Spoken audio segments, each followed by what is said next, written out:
está o alimento servido por Deus aos israelitas quando eles estavam no deserto. E ali viveram 40 anos. E durante todo esse tempo, o maná caía do céu.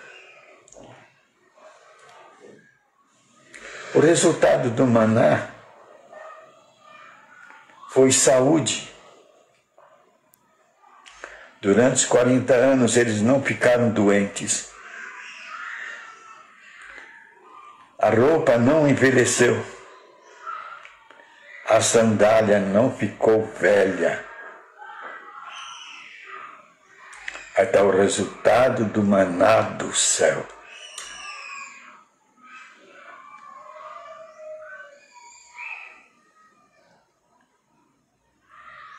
Jesus falou de um maná diferente lá no poço de Jacó.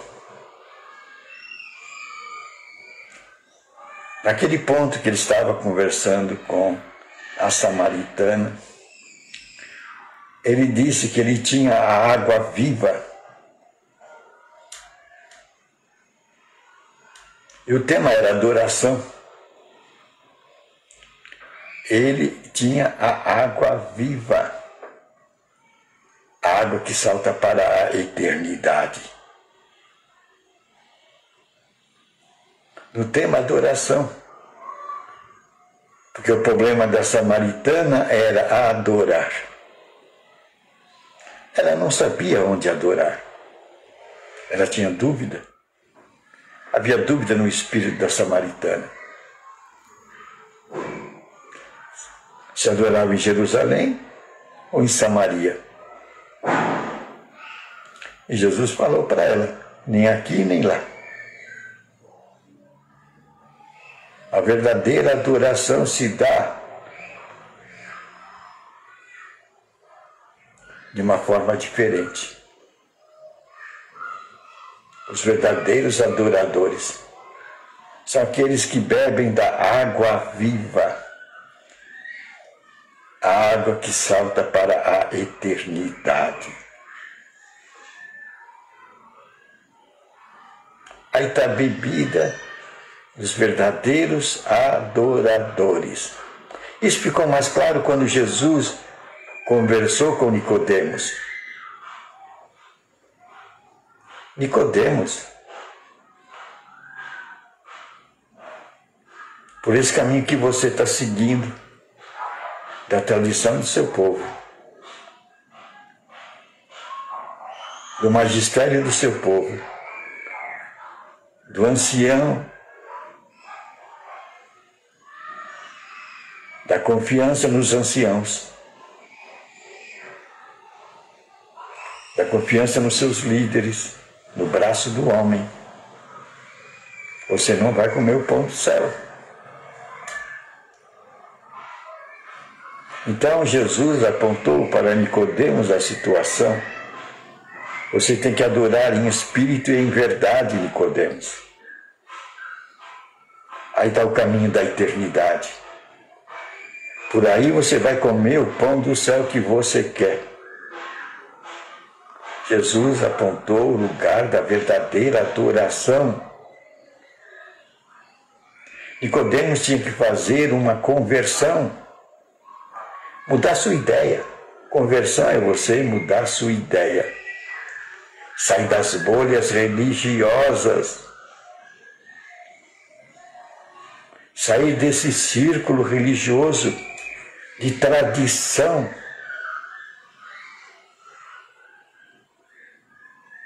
Mas confiar na água viva do poço de Jacó. O maná espiritual. Ele é oferecido hoje pelo Espírito Santo. Espírito Santo.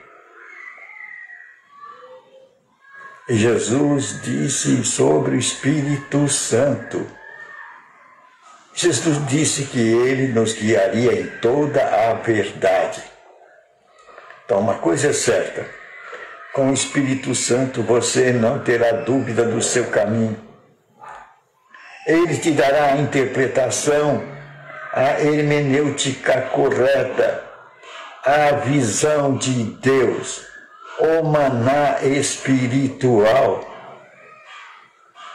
que vai te ofertar esse tipo de verdade. É o Espírito Santo. É o Espírito Santo. É o Espírito Santo. Mas em nossos dias, 2000 anos depois deste ensinamento de Jesus Cristo, estão nos colocando outras coisas aos nossos olhos. Nós nos tornamos cativos dos nossos círculos religiosos, das nossas bolhas religiosas, e elas nos prendem com as suas muralhas, as suas doutrinas, os seus dogmas, seus catecismos, seus ensinamentos. E ficamos cativos, cada um com a sua bolha, e cada bolha com a sua bandeira, cada bolha com seu cajado. Diga-se de passagem, cajado humano, braço humano, direção humana, orientação da cabeça do homem. Cada cajado uma orientação da cabeça do homem. Mas o projeto de Deus não foi esse. O projeto de Deus é Espírito Santo. Espírito Santo. Espírito Santo. Espírito Santo. Esse é o projeto de Deus para a humanidade desde há 2000 anos atrás. Mas aqui nos colocaram à vista 2000 anos. Em 2000 anos, o que nos colocaram à vista os religiosos? Igrejismo, igrejismo, igrejismo. Bolhas, bolhas, bolhas. E ficamos cativos 2000 anos sobre a orientação das bolhas espirituais. E o Espírito Santo ficou esquecido. Esquecido. Esquecido. Por isso que as Escrituras dizem: não entristeçais o Espírito Santo. Não entristeçais o Espírito Santo. Não entristeçais o Espírito Santo. Quando é que a gente entristece o Espírito Santo? Quando nos esquecemos dele. Quando nos esquecemos dele. Quando nos esquecemos dele. Resultado: damos as costas para o Espírito Santo e colocamos as nossas bolhas diante dos nossos olhos. Colocamos cajados humanos para nos orientar. Colocamos o braço humano como a nossa força. Esse não é o projeto de Deus. Essa oferta não é a oferta para Deus. A oferta que Deus quer é que Jesus seja oferecido pelo Espírito.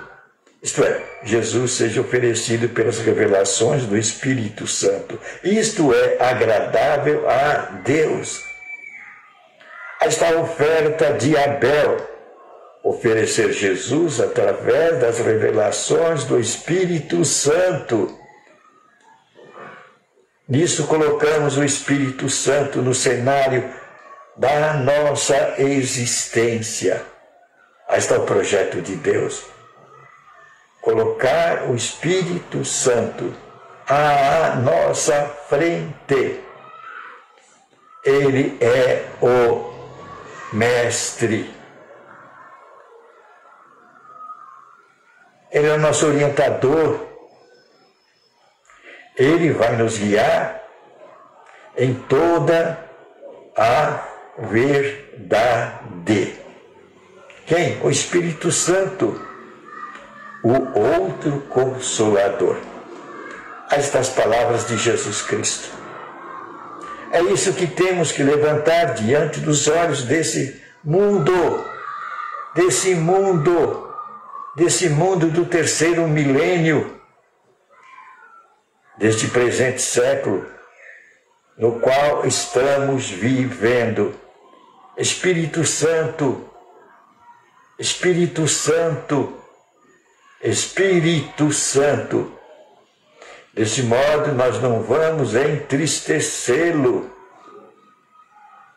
Aí está a maneira de não entristecer o Espírito Santo. Colocá-lo em primeiro lugar, porque ele é aquele que nos guia em toda a verdade. Ele vai apresentar Jesus Cristo vivo para nós. Ele não está longe. O Espírito Santo não está longe. Se você quer saber, nós carregamos um alojamento dentro de nós. É isso que diz as Escrituras. Um alojamento apropriado para o Espírito Santo. Uma medida onde ele habita em nós. Aí teremos Deus conosco. Deus conosco. Deus conosco. Qual é essa medida? Qual é essa medida que coloca o Espírito Santo dentro de nós? O nosso Espírito. O nosso Espírito, também chamado a lâmpada do Senhor. A lâmpada do Senhor. A lâmpada do Senhor. Aí está o espaço onde o Espírito Santo faz morada e ilumina.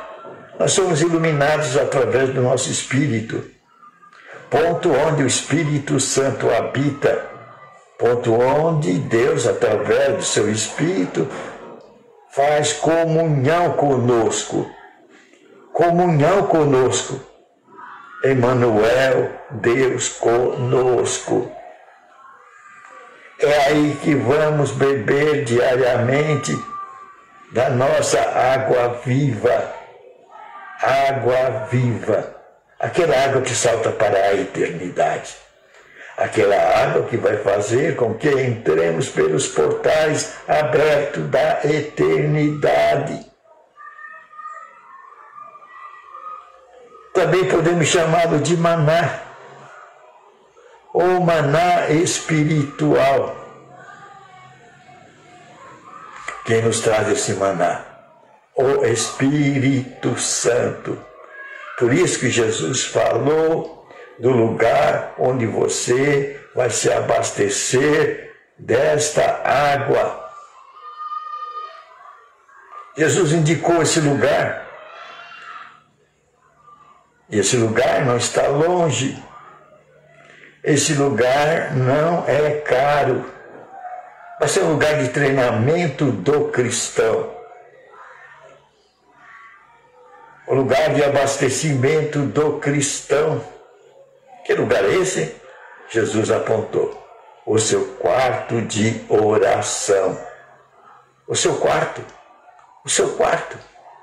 Ele vai se tornar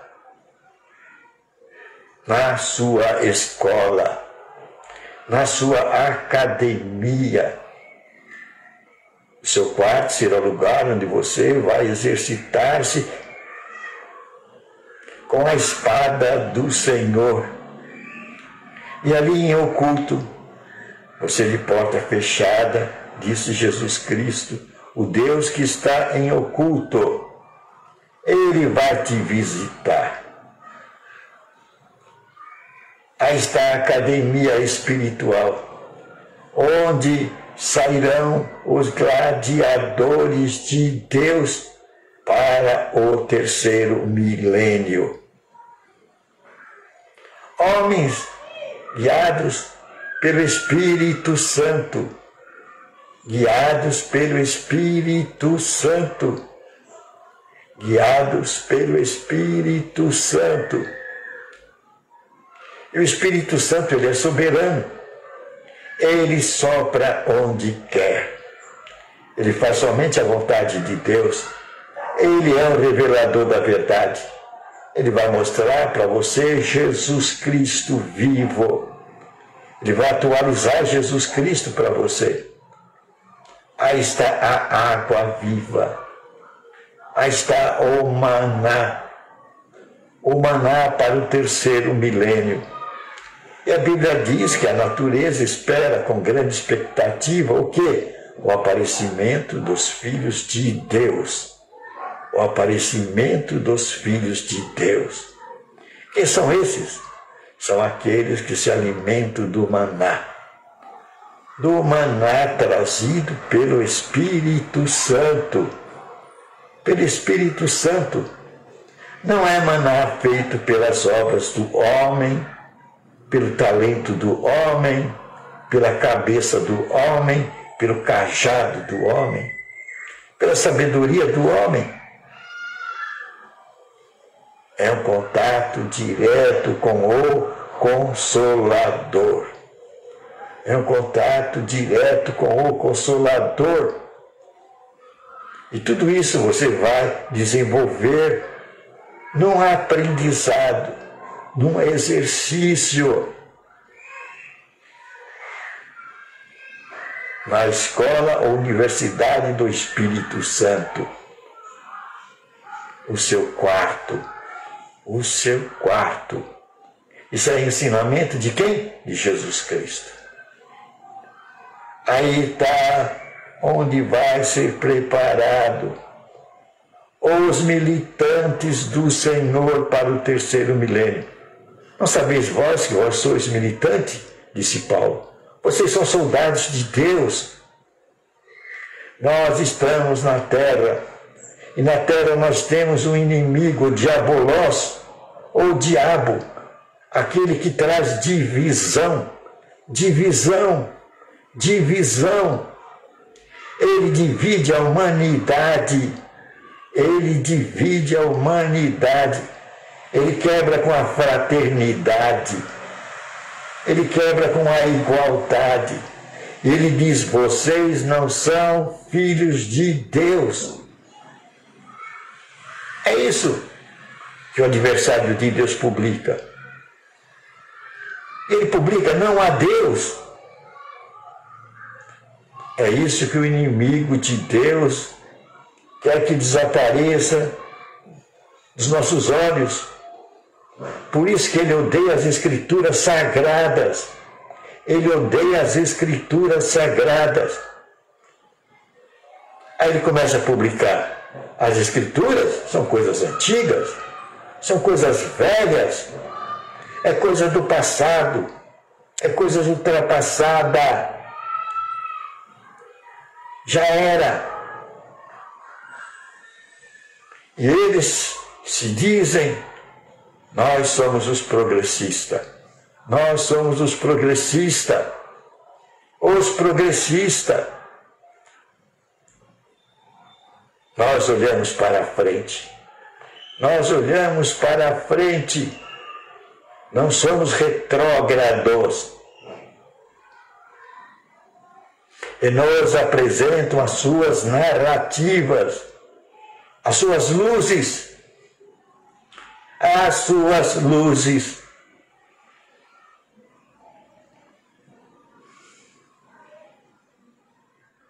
Aí está as hienas vestidas de ovelhas, apresentando as suas luzes, as suas narrativas. Mas nem tudo que reluz é ouro. Foi isso que aprendeu o filho pródigo na sua aventura na cidade brilhante. na cidade reluzente, na cidade cheia de luz artificial,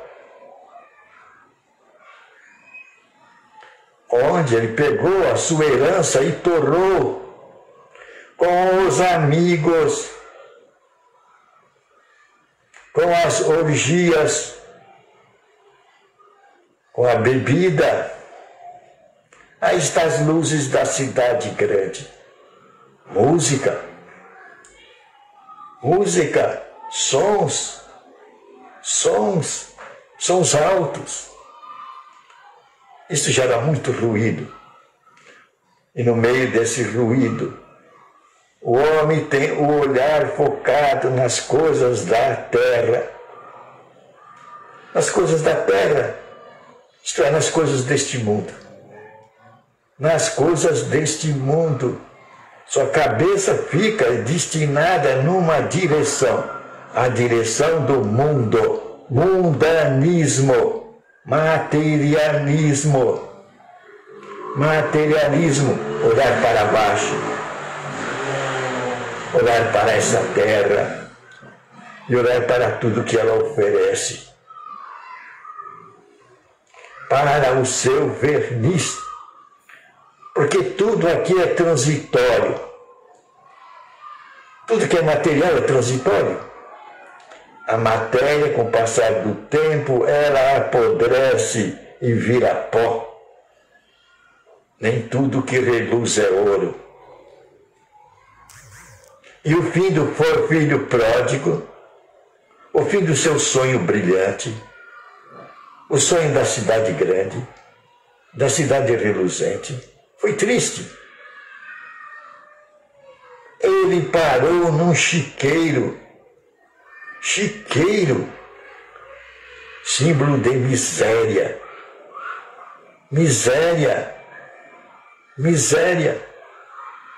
Ele estava andando em andrajos, farrapos. Um príncipe andando em farrapos, miséria. Porque o salário é baixo? Salário baixo não dá para comprar roupas. E aí? A roupa envelhece. A roupa do príncipe envelheceu. E tornou-se em... Que terrível a vestimenta do jovem fico. Do jovem que abandonou a casa do pai. Aí ele começa a pensar, ele começa a refletir, ele começa a espelhar a situação dele. Na casa do meu pai eu tinha comida, eu tinha banquete, tinha servos. E olha, eu estou em andrajos,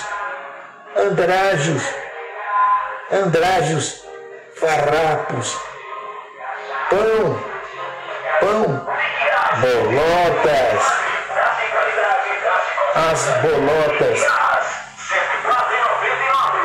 bolotas, as bolotas dos porcos tornaram desejáveis aos seus olhos. Ele olhava para os porcos, sentia desejo de comer as bolotas dos porcos. Ora, onde foi parar o filho pródigo? O filho pródigo. Olha o resultado dos sonhos dele, os brilhantes sonhos. Aí ele viu que nem tudo que reluz é ouro.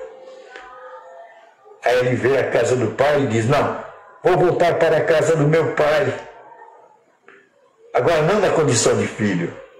Eu vou pedir que pelo menos o pai me aceite como servo. Eu estaria satisfeito na posição de servo. A roupa deles é melhor que a minha. A comida deles é melhor que a minha. Ele decide ir para o pai. Ele olhou para o alto. Ele viu a posição baixa que ele estava. a miséria, o andrajo, o farrapo humano. É resultado do amor às coisas do mundo. Não produz, então ele vai para o Pai. É interessante que quando ele pisa no terreno do Pai, lá distante, alguém vai e anuncia para o Pai: seu filho voltou, seu filho voltou. O pai sai imediatamente para fora e vê distante o filho. E vê a situação do filho andrajo. Andrajo, a roupa em farrapos. Já manda logo: prepara a roupa para esse menino. Ele é meu filho. Dê um banho nele, ele está sujo. Dê um banho nele, limpe ele, limpe ele. E depois que trocaram a roupa do filho, deram-lhe veste de nobreza, deram um banho no filho, lavaram o filho e falou: dê banquete para ele. Dê um banquete para este meu filho. E veja a visão do pai. Veja a visão do pai. Ele disse assim: meu filho estava morto, agora ele vive. Agora ele vive. Enquanto o filho estava distante, estava em outro território, lá na cidade grande, o pai via o filho como morto. Morto. Aí está a visão, o ponto de vista de Deus para aqueles filhos pródigos que não visitam mais a presença do Pai. Diante do Pai eles estão mortos. Foi o que Jesus disse no enterro. O cara falou: eu vou ver o enterro. E Jesus disse: não, deixe os mortos enterrarem os seus mortos. Jesus estava falando dos vivos mortos. Vivos mortos. Quem são os vivos mortos? São aqueles que separaram da presença de Deus. Não comem mais o maná. Não comem mais o maná celestial. Não bebem mais da água viva. Estão se alimentando das ofertas do mundo. Das ofertas do mundo. Então, para o Pai, eles são vistos como mortos. Foi isso que Jesus disse: deixe os mortos enterrarem seus mortos. Os vivos mortos, aqueles separados de Deus, estão separados do Espírito Santo, estão entristecendo o Espírito Santo, estão comendo as delícias fugazes do mundo, os brilhos do mundo, os brilhos da cidade grande, as ofertas passageiras. As ofertas passageiras. Aí está o consumismo. O consumismo, com sua ideia de apresentar uma coisa nova a cada momento. Vira a página, vira a página. Lançando ansiedade no espírito humano. E assim a vida passa e a pessoa nem dá fé. Passou um dia, passou uma semana, passou um ano, passou anos. Só contemplando o consumismo e a apresentação dos produtos do mundo. Esqueceram de Deus, esqueceram do Pai. E por esquecerem do Pai, entristece o Espírito Santo. E Deus os vê como mortos.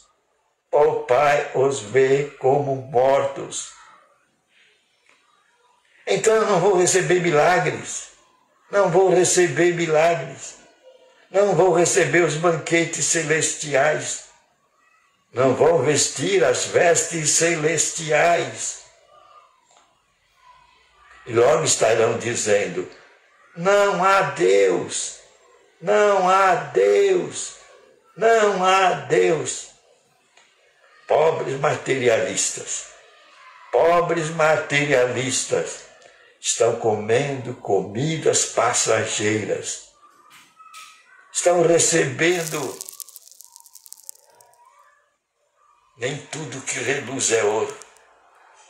É isso, o resultado é isso. Estão se vestindo de vernizes. Abandonaram a água viva, abandonaram o maná.